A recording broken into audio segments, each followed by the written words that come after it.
implementasi WOG pada era transformasi digital di Banjarbaru. Pertama, kita akan bahas terlebih dahulu mengenai WOG. WOG atau Whole of Government adalah sebuah pendekatan penyelenggaraan pemerintahan yang menyatukan upaya-upaya kolaboratif pemerintahan dari keseluruhan sektor dalam ruang lingkup koordinasi yang lebih luas, guna mencapai tujuan-tujuan pembangunan kebijakan, manajemen program, dan pelayanan publik. Oleh karenanya, WOG juga dikenal sebagai pendekatan interagensi, yaitu pendekatan yang melibatkan sejumlah kelembagaan yang terkait dengan urusan-urusan yang relevan. Untuk memahami lebih jauh mengenai WOG, berikut 5 hal yang akan dibahas dalam mind mapping ini. 1. Tantangan. 2. Pendekatan. 3. Jenis pelayanan. 4. Pola pelayanan. Dan 5. Implementasi. Yang pertama, tantangan. Tantangan yang akan dihadapi dalam penerapan WOG di tataran praktik antara lain adalah kapasitas SDM dan institusi. Kapasitas SDM dan institusi yang terlibat dalam WOG tidaklah sama. Perbedaan kapasitas ini bisa menjadi kendala serius ketika pendekatan WOG. Misalnya, mendorong terjadinya merger atau akuisisi kelembagaan di mana terjadi penggabungan SDM dengan kualifikasi yang berbeda. Yang kedua, nilai dan budaya organisasi. Seperti halnya kapasitas SDM dan institusi, nilai dan budaya organisasi pun menjadi kendala manakala terjadi upaya kolaborasi sampai dengan penyatuan kelembagaan. Yang ketiga, kepemimpinan. Kepemimpinan menjadi salah satu kunci penting dalam pelaksanaan WOG. Kepemimpinan yang dibutuhkan adalah kepemimpinan yang mampu mengakomodasi perubahan nilai dan budaya organisasi serta meramu SDM yang tersedia guna mencapai tujuan yang diharapkan. Kedua, pendekatan. Ada 3 pendekatan dalam WOG, yaitu 1. Penguatan koordinasi. Penguatan penting dilakukan agar visi dan orientasi pemerintah untuk membentuk suatu pelayan publik yang terintegrasi. Penguatan koordinasi dapat dilakukan jika jumlah lembaga lebih dari 15 yang dikoordinasikan masih terjangkau dan manageable. Dalam prakteknya, span of control atau rentang kendali yang rasional akan sangat terbatas. Salah satu alternatifnya adalah mengurangi jumlah lembaga yang ada sampai mendekati jumlah yang ideal untuk sebuah koordinasi. Dengan jumlah lembaga yang rasional, maka koordinasi dapat dilakukan lebih mudah. Kedua, membentuk lembaga koordinasi. Khusus pembentukan lembaga terpisah dan permanen yang bertugas dalam mengkoordinasi sektor atau kementerian adalah salah satu cara melakukan WOG. Lembaga koordinasi ini biasanya diberikan status kelembagaan setingkat lebih tinggi atau setidaknya setara dengan kelembagaan yang dikoordinasikannya. 3. Membentuk gugus tugas. Gugus tugas merupakan bentuk kelembagaan koordinasi yang dilakukan di luar struktur formal yang sifatnya tidak permanen. Pembentukan gugus tugas biasanya menjadi salah satu cara agar sumber daya yang terlibat dalam koordinasi tersebut dicabut sementara dari lingkungan formalnya. Ketiga adalah jenis pelayanan. Dalam WOG atau Whole of Government terdapat 3 jenis pelayanan, yaitu 1. Pelayanan administratif, 2. Pelayanan jasa, 3. Pelayanan barang. 1. Pelayanan administratif, yaitu pelayanan publik yang menghasilkan berbagai produk dokumen resmi yang dibutuhkan oleh warga masyarakat.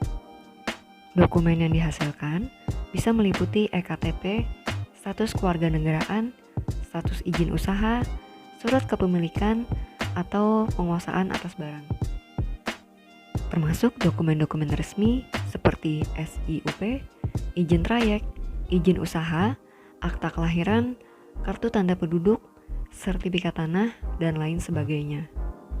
Praktek WOG atau Whole of Government dalam jenis pelayanan administrasi dapat dilihat dalam praktek-praktek penyatuan penyelenggaraan izin, dalam satu pintu seperti PTSP atau kantor Samsat, serta mall pelayanan publik. 2.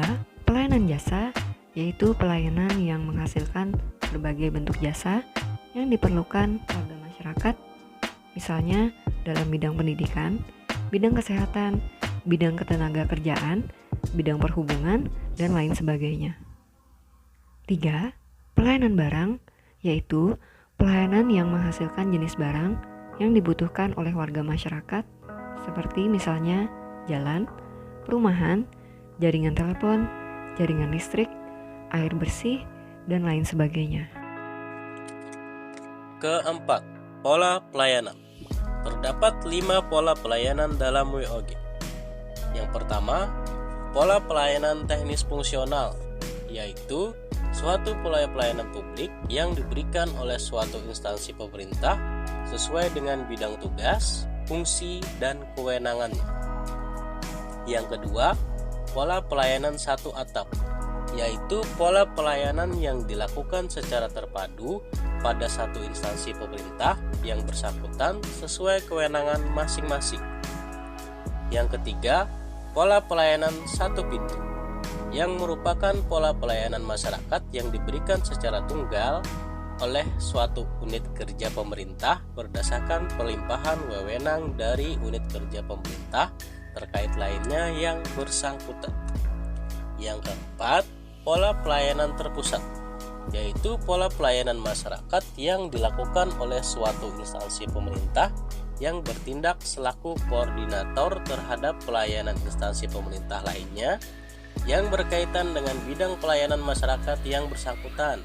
Pola ini mirip dengan pelayanan satu atap dan pelayanan satu pintu. Perbedaannya tergantung pada sejauh mana kewenangan koordinasi yang diberikan kepada koordinator. Yang kelima, pola pelayanan elektronik, yaitu pola pelayanan yang paling maju dengan menggunakan teknologi informasi dan komunikasi yang merupakan otomasi dan otomatisasi pemberian layanan yang bersifat elektronik atau online, sehingga dapat menyesuaikan diri dengan keinginan dan kapasitas masyarakat pengguna. Kelima, implementasi. Implementasi Whole of Government di era transformasi digital Kota Banjarbaru adalah 1. Mall pelayanan publik di Jalan Husni Tamrin, Kelurahan Loktabat Utara, dekat dengan wilayah perkantoran di kawasan Lapangan Murjani, Kota Banjarbaru. Di Mall Pelayanan Publik Banjarbaru terdapat 8 gerai pelayanan yang secara langsung siap memenuhi kebutuhan dan urusan masyarakat yang disediakan oleh Dinas PMPTSP, yakni Samsat, Dinas PMTSP, BP2RD, Bangkalsel, BRI, Polres Banjarbaru, BPJS Tenaga Kerja, serta BNN. Dan rencananya, pelayanan dari kantor imigrasi, kejaksaan, serta BPJS Kesehatan juga akan bergabung dalam beberapa waktu ke depan. 2. Gerai pelayanan terpadu di Jalan Ayani, kilometer 24 Landasan Ulin. Gerai pelayanan publik terpadu Kota Banjarbaru memberikan kemudahan kepada masyarakat sekitar dalam mengurus perizinan, waktu dan biaya yang efisien, juga tersedianya layanan masyarakat yang lain dalam satu tempat. Selain Dinas Penanaman Modal dan Pelayanan Terpadu Satu Pintu Kota Banjarbaru yang memberikan layanan perizinan dan non-perizinan, turut bergabung 10 instansi, yaitu Polresta Banjarbaru, Unit Pelayanan Pendapatan Daerah Samsat Banjarbaru, Kantor Pelayanan Pajak Pratama Kota Banjarbaru, Kantor Pos, Badan Penyelenggara Jaminan Sosial Kesehatan, Badan Penyelenggara Jaminan Sosial Ketenagakerjaan, Bank Rakyat Indonesia, Dinas Kependudukan dan Catatan Sipil Kota Banjarbaru, Bank Kalimantan Selatan, dan Badan Pengelola Pajak dan Retribusi Daerah Banjarbaru. 3. Aplikasi iBanjarbaru. iBanjarbaru adalah aplikasi perpustakaan digital persembahan Dinas Arsip dan Perpustakaan Kota Banjarbaru. iBanjarbaru merupakan aplikasi perpustakaan digital berbasis media sosial yang dilengkapi dengan e-reader untuk membaca e-book. Dengan fitur-fitur media sosial, Anda dapat terhubung dan berinteraksi dengan pengguna yang lain. Anda dapat memberikan rekomendasi buku yang sedang Anda baca, menyampaikan ulasan buku, serta mendapatkan teman baru. Membaca e-book di Banjarbaru jadi lebih menyenangkan karena Anda dapat membaca e-book secara online maupun offline. 4. Aplikasi Cangkal. Salah satu terobosan baru dari pemerintah Kota Banjarbaru, khususnya Kepolisian Resort Banjarbaru, adalah aplikasi Si Cangkal. Aplikasi Si Cangkal berfungsi untuk meningkatkan layanan Polri khususnya di wilayah Polres Banjarbaru.